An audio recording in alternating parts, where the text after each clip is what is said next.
కాదురా, అటు చూడు, ఆకాశంలో ఉండే చందమామ మన నదిలోకి దిగాడు. స్నానం చేస్తున్నాడేమో.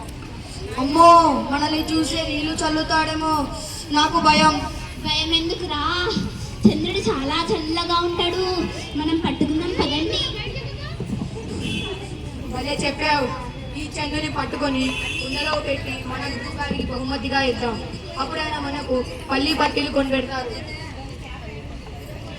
రెండవ రంగం చంద్రుడిని పట్టే ఆపరేషన్. శబ్దం చేయకండి, చంద్రుడు నిద్ర వస్తుంది. మెల్లగా కుండను ముచ్చండి. చంద్రుడు భలే తెల్లగా ఉన్నాడు రా, అచ్చం ఇడ్లీలా. 1 2 3 ముంచండి. దొరికేశాడా? చంద్రుడు మన కుండలో బందీ అయ్యాడు. అబ్బా, కుండలో కూడా చంద్రుడు మెరుస్తున్నాడు రా. త్వరగా గురుగారి దగ్గర తీసుకొని పదండి.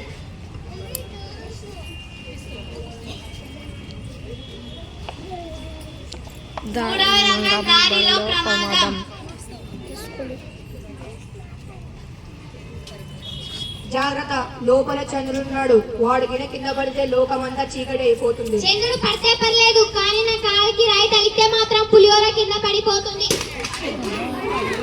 అమ్మా, ప్రమాదం జరిగిపోయింది. చంద్రుడు పడిపోయాడు. అయ్యో చంద్రుడా, నువ్వు చనిపోయావా? నాకు మెంటల్ వస్తే నా ముందుకు పోతాను. ఇంకా తెల్లటి ముక్కలుగా మారిపోయాడు. మీరు అట్లా ముందరికి పోతే ఇట్లా వెనక్కి రండి. అది ఏమి కనపడతారా? వెనక్కి రండి. అస్సలు నోటంలో టీచర్ మాకు ఏ అమ్మాయి కూర్చోండి. ఏ బాయ్స్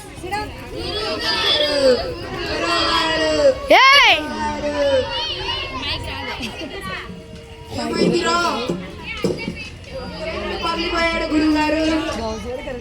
చంద్రుడు పగిలిపోవడం ఏంటి?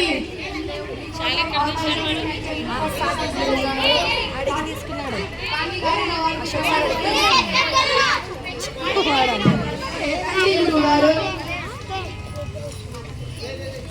జరండి.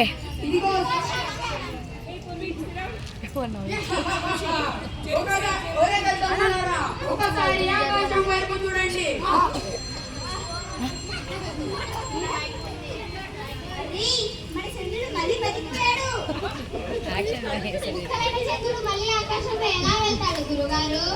చంద్రుడు చనిపోలేదు. మీరు పట్టుకున్న తన నీడ మాత్రమే. అసలు చంద్రుడు ఆకాశంలోనే ఉంటాడు.